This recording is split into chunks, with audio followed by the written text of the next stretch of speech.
Hello and welcome. I'm Marla Baker. I'm a business development specialist and the founder of marlabaker.ca. I'm thrilled to be here with Kimberly and all of you. Thank you to Blanco and to IDS for making this Trade Day seminar possible. Today we're going to learn all about confidence and how it affects everything you do. You're going to learn how to let your inner expert come out and run projects with confidence. Now, I am honored to introduce our leading lady, Kimberley Seldon, interior designer, advocate-in-chief of Business of Design, which is celebrating their 20-year anniversary. Congratulations. Wow. Kimberley is a design expert on CityLine, author, mentor, friend. Everyone, please welcome Kimberly. Thank you. I don't know why, but I thought there was something happening before me, so I'm just like chilling out here. Very nice to be here, everybody. I'm Kimberley Seldon. This is Cheryl Horn. If you guys have ever been a member of Business of Design or you listen to the podcast, you know she's the person that keeps the machine running, and it's been 20 years in October. What are we talking about today, being the expert? I'm going to talk about my journey from graduating from design school in 1991 and not knowing anything about how to run a business and really having to figure it out on the fly. So I always start off by saying everything I'm going to talk to you about is not theory. It's stuff that I live and breathe every single day with real clients and real budgets and real scale and budget conversations and design fee conversations and deficiency conversations, and all that stuff is happening in my life all the time.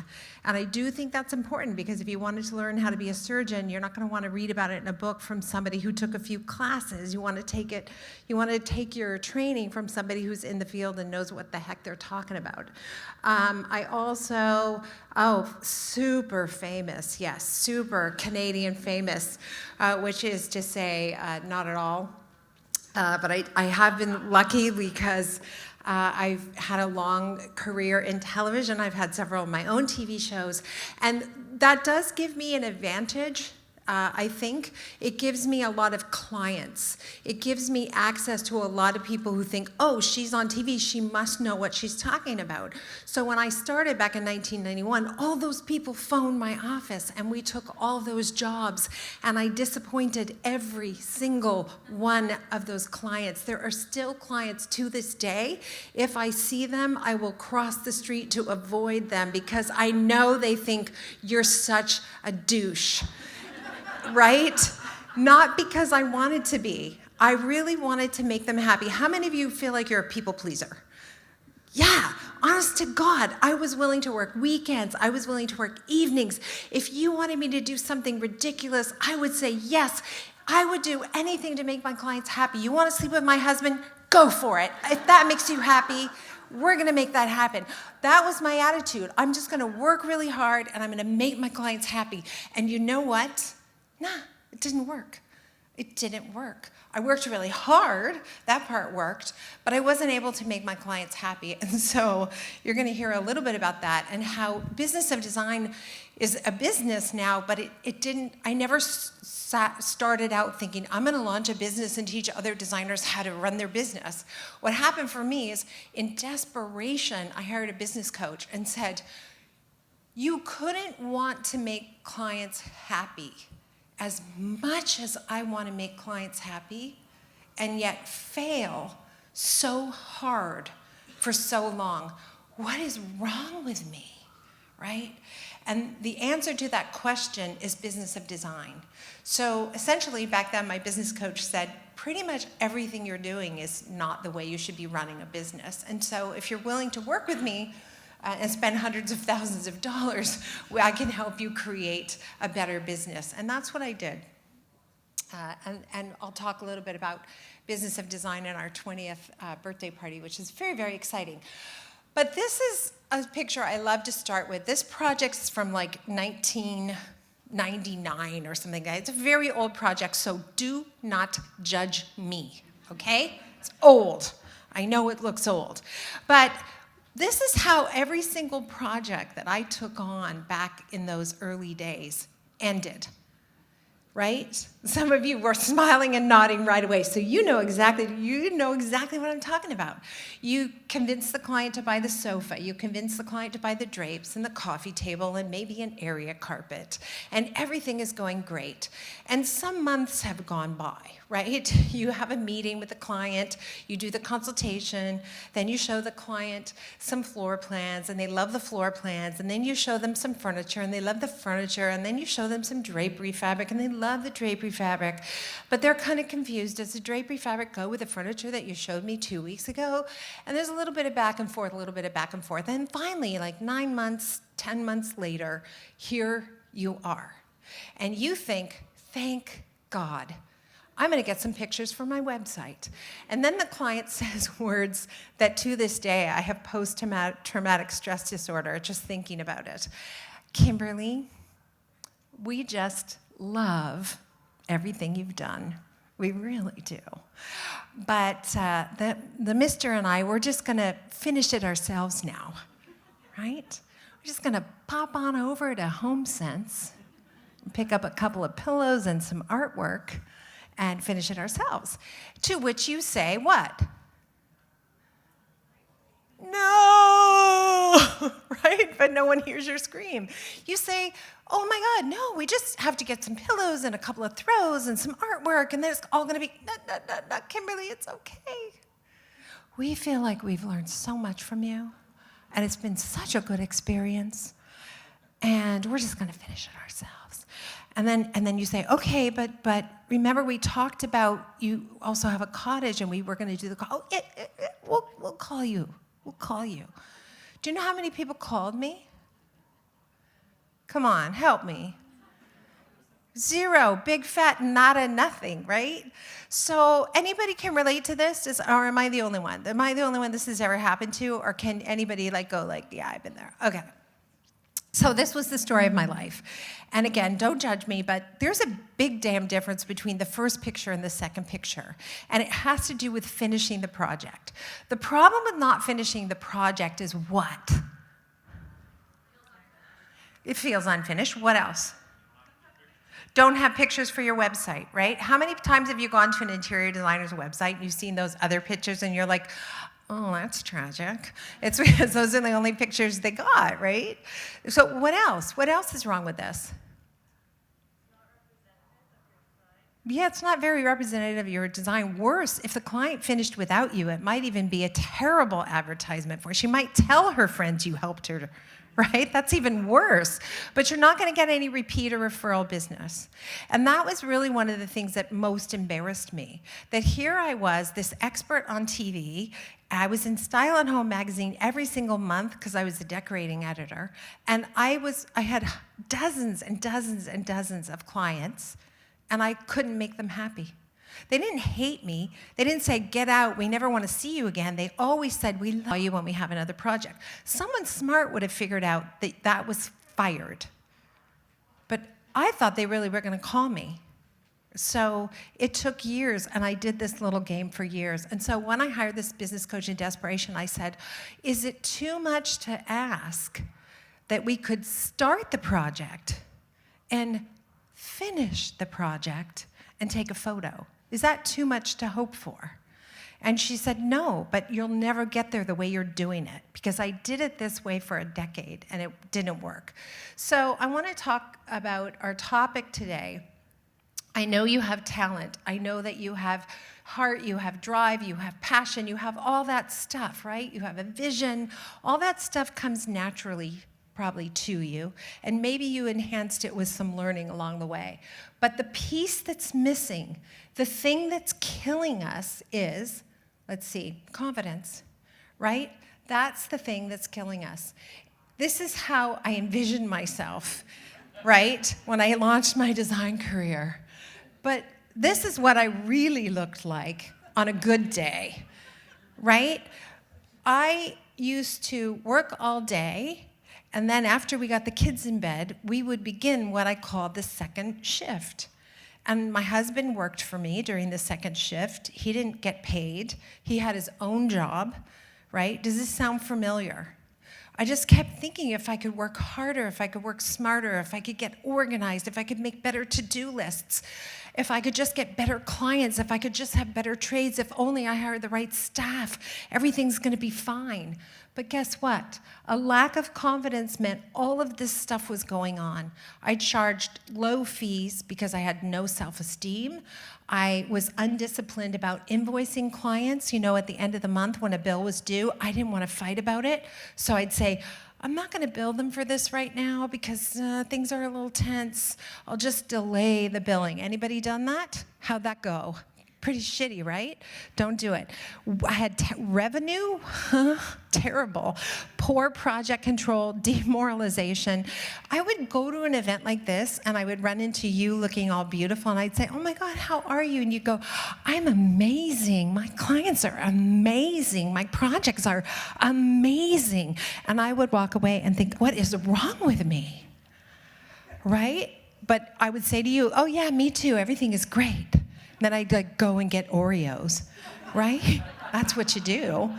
So I learned working with a business coach, but mostly because she threw a teeny tiny little book at my head that was called the E-Myth, the entrepreneurial myth.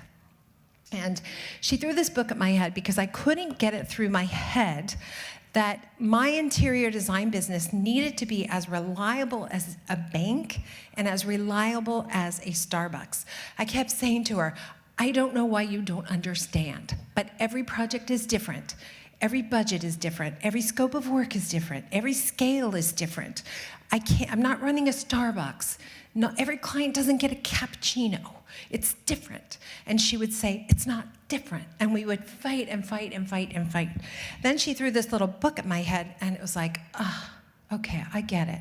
The premise of the book, the original one was really tiny, very few number of pages, but the premise of the book was this. If you create systems to run your business, anybody can run your business, because all they have to do is read the systems. So, for example, McDonald's, right? Here's $1 billion company, and the people who work at McDonald's are, teenagers, high schoolers sometimes, who are managing to sell product in exactly the way McDonald's wants them to sell product, and the end result is $1 billion. It's pretty smart, right? What I couldn't figure out is how do you systematize what we do? That seemed impossible. And that took me a decade to do. Once I realized, oh my God, we need systems, I actually decided I wanted to create a linear, logical order for the progression of projects. What if I could say to the client, we'll start at step 1, and we finish at step 15. And you're gonna enter the decorating train at step 1, and we're not gonna open the doors until step 15. We have you, you're trapped, you're ours. And then I would know that every single project I started would get to the end.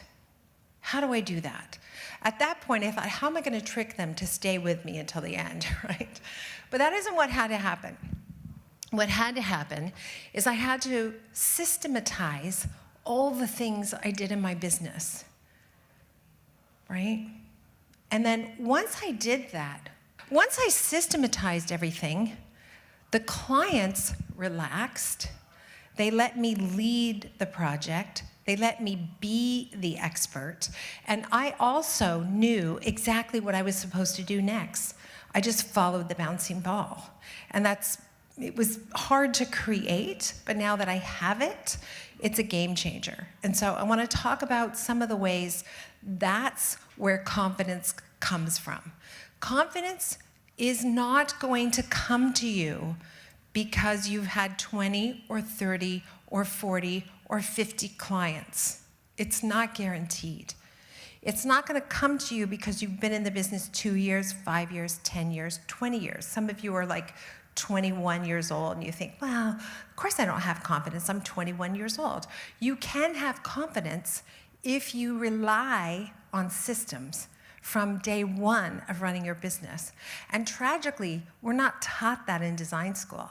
I remember my first My experience in design school, we had one business class, and the teacher said on like day one, okay, put your hands up, any of you, if you want to make money. Put your hands up.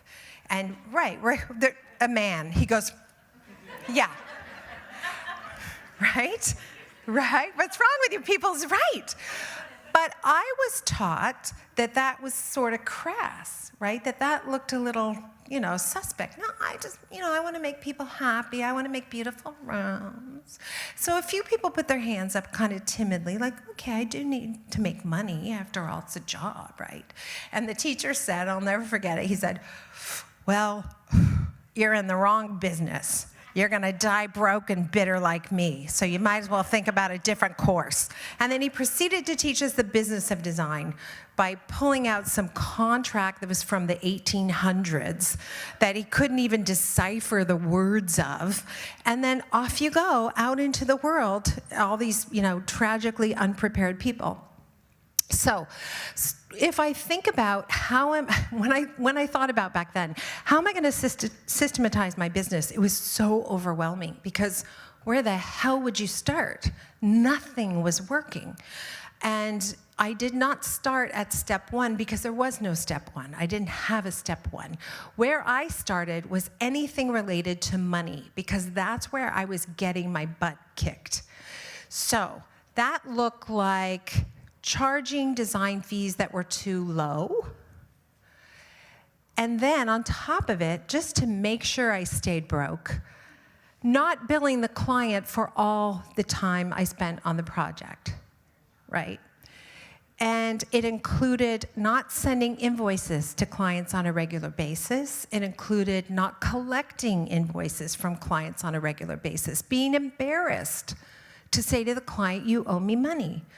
I feel uncomfortable about that. That feels like needy or something, right? You owe me money, right? I needed to have a system for every single one of those things, every single one of those things. And what happened for me is I couldn't figure out any of that. And instead what happened is every Tuesday, this was a suggestion of my business coach. My entire design team would get together for a meeting we called Top Line. And Top Line was, we had 13 designers at one time, and Top Line was a chance for me, the boss, to hear where we were at with every project. Mrs. Smith, this is happening. Mr. Smith, this is happening. Mr. Jones, this is happening. All that kind of stuff. And that was Top Line. And then when we finished a client project, when we got to the end of a project, we'd say, yay, we finished the project, and we would give the client what we called the client binder. It was a document that contained the floor plans and the paint chips and the fabric swatches and the warranties. Pretty standard stuff, right? And I'd say, okay, we finished Mrs. Smith, who's gonna do the client binder? And somebody would throw their hand up and say, I'll do it. I'd say, amazing. And then they'd say, remind me, what's in the binder? And somebody would say, well, paint chips and fabric swatches and warranties and, oh yeah, floor plan. Don't forget the floor plans. Yeah. Okay, so she'd go away. She'd come back to the next Top Line. She'd bring a binder, and everybody would look at the binder. We'd spend a half an hour oohing and awing at the binder and saying, oh, you know what would be really nice? We should have our logo on the front, and maybe there should be some printed tabs at the side so you know what section of the binder you're in. Oh, okay, and she'd go away, and she'd come back with some more of the binder, a bit more modified, and then a week would follow, and we'd go through the binder again, and everybody would have more suggestions, and we'd keep improving the binder till a month later, finally the binder went to the client. Yay! And then because I had a big office, we had a lot of projects on the go, somebody would say, okay, we finished another project. We go, great, we need a binder. Who's going to do the binder? And somebody go, I'll do the binder. And they'd say, what's in the binder again? And we'd say, there's paint chips. And I did this for years. You're laughing because, of course, I was an idiot. But you know how you're just so busy? You're just so working. You can't even, you're just on automatic pilot. Just keep it churning it out. Just keep running as fast as you can. I didn't have any opportunity to sit back and go, whoa, what's happening here? So we literally did that for years. And finally, in the middle of one of these Top Line meetings, I'm like, oh my God, we need a system. We need a system for producing the client binder. And then we spent a month creating a system to produce the client binder. And what happened is, from that point on, I've never looked at a client binder. Where before, every client binder had to come to me for approval because, after all, my name was on the door, so I had to look at it. Now, the client binder goes out, I don't even see it because I know it's 100% being made to my exact specifications, like a McDonald's hamburger. The president of McDonald's does not have to go to the McDonald's in Downey, California, where I'm from, which is where the oldest McDonald's is, by the way. He doesn't have to go there and check on them making burgers. He's 100% confident, or she's 100% confident, that the burgers are being made to this exact specification. And that was my first system, the client binder. Even though I was dying in the money department, the very first system we ever had was the client binder. I'm going to jump into some of the systems and some of the things to think about as you're, developing confidence in your business. And I'm going to start with step one, which is the consultation. So the consultation has so many systems attached to it. For example, before the consultation, we have systems for pre-qualifying the client. So when I say pre-qualifying the client, I mean, what is the message in any of the collaterals a potential client might see of me before she or he hires me? What are those brand messages? What's happening there? And this is a good example. We see a lot of interior design professionals, they say, I am, or I want to be, a high-end luxury interior designer. Great, let me see your website. And I go to the website and I see something like this. Book your free one-on-one, call now, exclamation mark. Nothing about this page, if it's a web page, says I am a high-end interior designer, right? Isn't that pretty obvious? We see this every single day.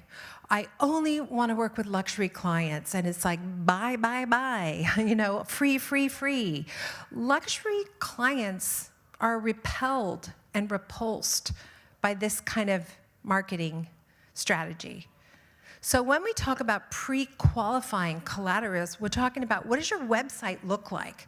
Does your website look like the kind of place where a super high-end luxury client would go? Does it look compelling to that client? I say this all the time, and it's one of the most important things I finally had to figure out. Your fee is your brand. So using that same example, I want to only work with high-end luxury clients. I'll say, great, what is your fee? And somebody will say, well, I know it's kind of low, but it's like $75 an hour. Guess what? High-end luxury clients think a designer who's selling her services for $75 an hour isn't good enough for their project. You get that, right? So I have a really close friend, and she has more money than God. She's so frugal. If we want to go somewhere, if we want to go on a trip, and you know how you can go to a website and you can sort hotel rooms from highest to lowest, or lowest to highest? I sort always highest to lowest. She sorts always lowest to highest. You're never going to convince my girlfriend to spend $500 an hour on interior design services, even though she can afford it. But you could convince me to do that because that's the snack bracket I shop in. I might not be able to afford it in some cases, but I sure as hell want to. You know what I mean? So that fee is really bait to hook the client you want, to hook your ideal client. So really think about that. I know it can be really scary to raise your rates, but if you want to grow your business and work with a higher level of customer, a low rate could be the very thing that's pre-qualifying that client to go somewhere else. Right? And I use the same example all the time. Cheryl says I can't talk about it anymore on the podcast. But I definitely want to have a neck lift. I have a turtleneck on today, so you can't see the problem, but trust me when I tell you it's there. So as I'm shopping for someone to do my neck lift, and I get 3 prices. One person is $2,500. One person is $5,000, and one person is $10,000. Which person do I want to do my neck lift? You said 5 in the middle. You're just messing with me. There's no way I'm going for the cheap one or even the one. I want the best of the best. I want the person who did Jane Fonda's neck. That's who I want. She looks amazing, right? That's how the luxury client thinks also. And that's how somebody who wants to be a luxury client thinks. But it's not ever how a person who doesn't want to spend money on your category thinks. You will never convince the person who doesn't value what you do to spend money. But the person who values interior design, however that is, organization, landscaping, design build, renovation, decorating, the person who values that will pay you for it. But first you want to establish a fee that's going to attract the right client. Does that make sense? Let's do this. We have enough time. Everybody just jump up from where you are. I just want you to meet 2 new people and tell them what you charge. Look at the enthusiasm. You guys are overwhelming me with the excitement. Look at you rolling your head, some shaking the head no. Come on. Come on, up off your feet. This is going to feel good, I promise. Just meet someone new and tell them what you charge.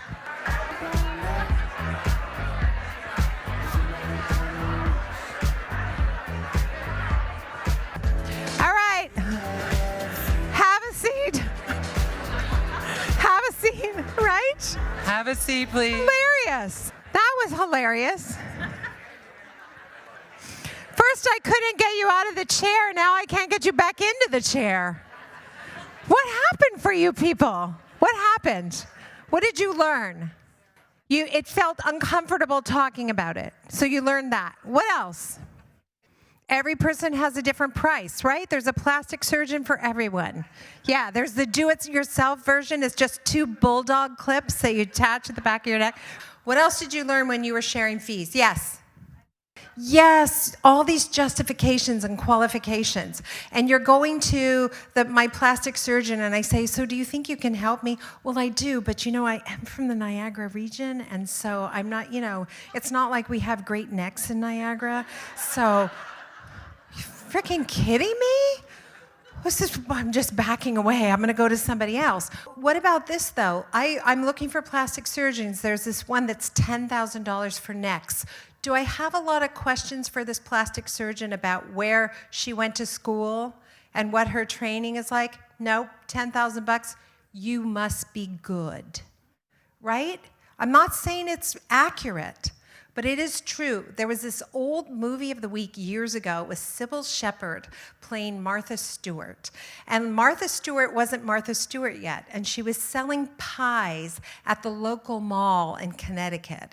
And she's wearing a little khakis and a little white shirt, and she has these pies displayed on a table, and they're beautiful. She's Martha, for goodness sake. She had beautiful pies, and the pies are $5. And she sits there all day long. It's time-lapse photography, and they show she starts out all fresh, and then she's discouraged, and then it's almost time to go. And she's really frustrated. So she takes the sign that says $5, and she rips it up. And I'm thinking, poor Martha, how did she ever get her start with such a bad beginning? But then she does something. She creates a new sign, right on the spot, a brand new sign. What do you think the sign said? Right. I thought, and you probably did too if you watched that movie, she's going to write a new sign that says 2 for $5. Because the answer to every problem is, I must be too expensive. Why did the client not hire me? I must be too expensive. Why won't they let me do their renovation? I must be too expensive. It's a little thing that we make up and we keep on a loop in our head. But she ripped up that sign and it said $30 for a pie. And a lineup formed.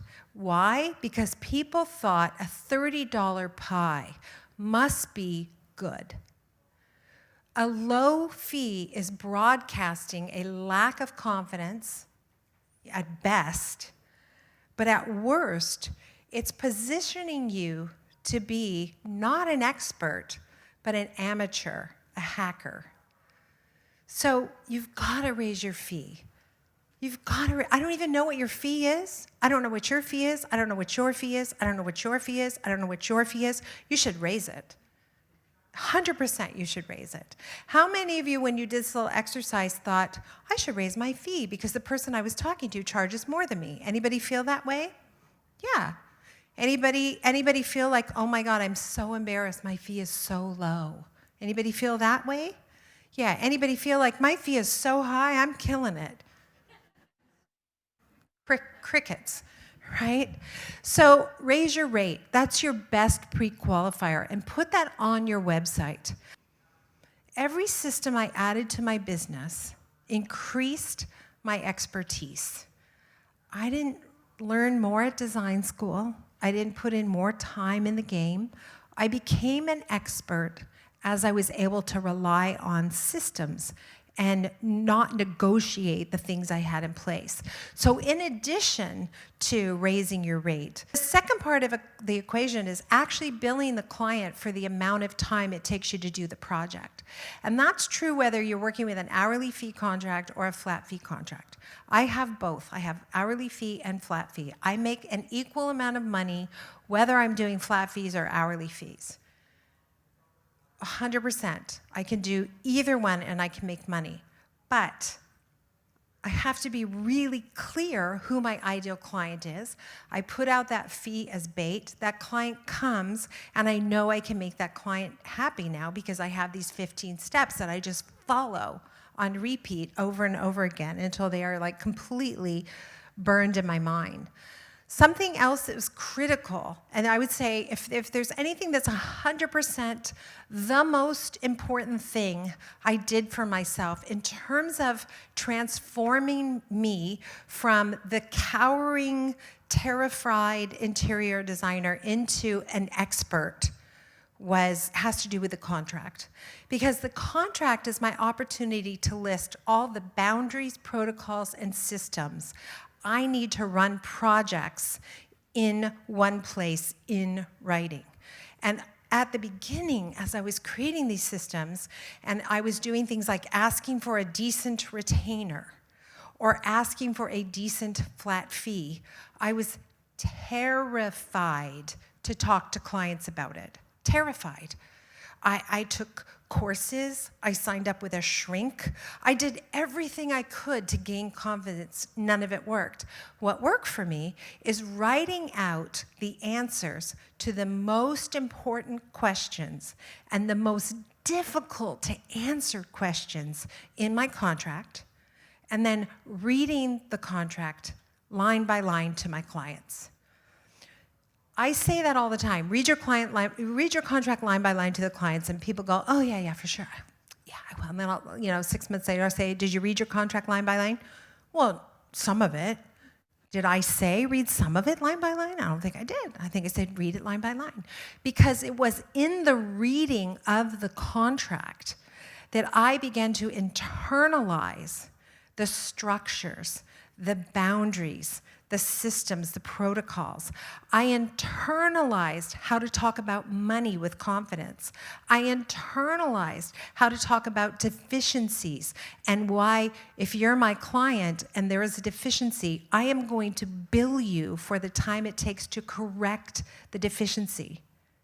I can talk about that now with ease, where before, oh my gosh, I could not talk about it. I lived in dread of the two questions clients always ask. Every single time I would go to a consultation, I would think to myself, I hope they don't ask me blah and blah, because I don't have an answer. I don't have an easy answer. I don't have a good answer. What are those two questions?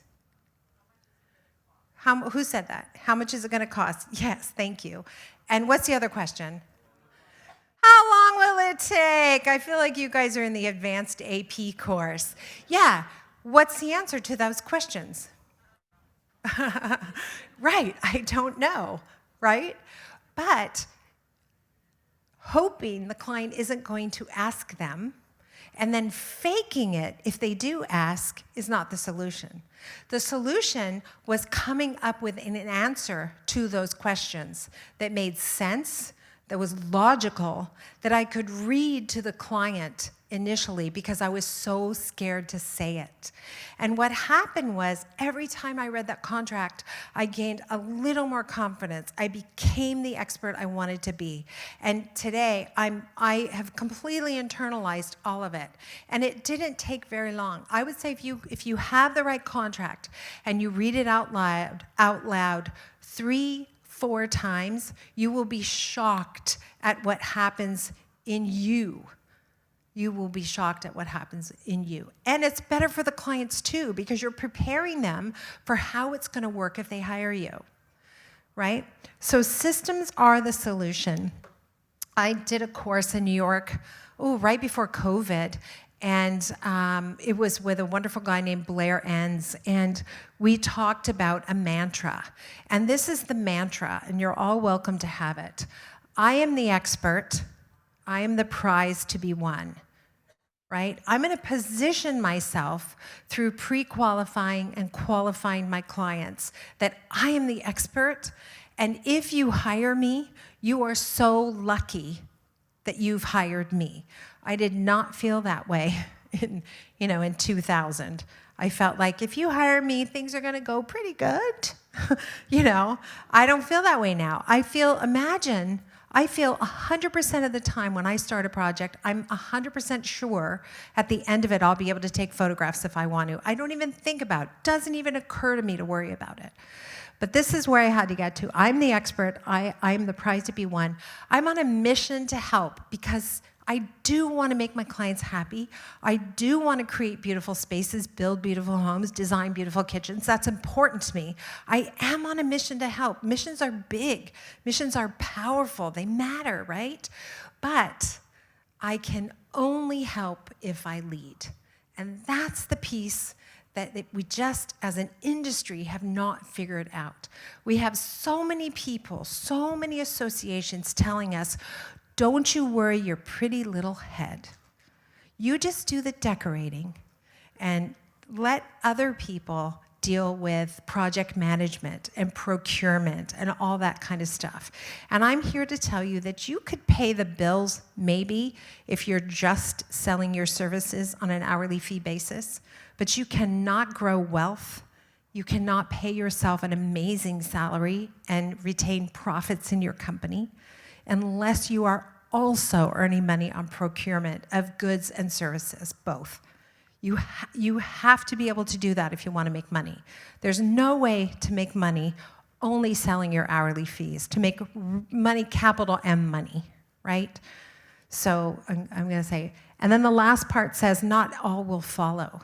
So you may have a client who says, I'm not willing to follow the rules of your game, of the way you run your projects. That's great. That's not your client. But the best thing you can do for yourself is weed that person out before the consultation. And we do that by pre-qualifying. Get your website to reflect the position of an expert. If you have 32 projects on your website, but only 3 of them look like the powerhouse you want to be, get rid of the other 28. They're wasting real estate, right? Raise your rates, put them on your website. And I always say too, if there's any way you could hire someone else to answer your phone, someone who's just a salesperson, who's not an interior design professional, you probably will get a lot more consultations. Systems are there to help you deliver on the promise, which I guarantee in my contract. I guarantee I can deliver this project on time and on budget. How do I do that? With systems, right? One system at a time, and every step in the 15 steps has dozens of systems. But they're so easy to follow. Anybody could follow them. If I can follow them, believe me, anybody can follow them. And Cheryl's telling me we don't have time to get too much into it. But I'm first going to say, if you are not yet a Business of Design member, we need you and we want you. Business of Design has never been the primary place I make money. I make money as an interior design professional, and I make a really good living. Business of Design has always been my way of helping transform the industry one designer at a time. That's our mission statement. So for $129, you can have access to every single system I use on every single project. You will double, triple, quadruple your profitability. I know that because it's happened for hundreds and thousands of designers now all over the world, which is amazing. Most people are not members for 100 years. They're members for like 5 months, 6 months, 9 months, a year, 2 years. And during that time, you will see immediate results. I know you will, so please consider that. And now, do we have time for questions? Does someone have a question? We do. We're going to start the Q&A now, and I wonder who is going to start to ask the best question.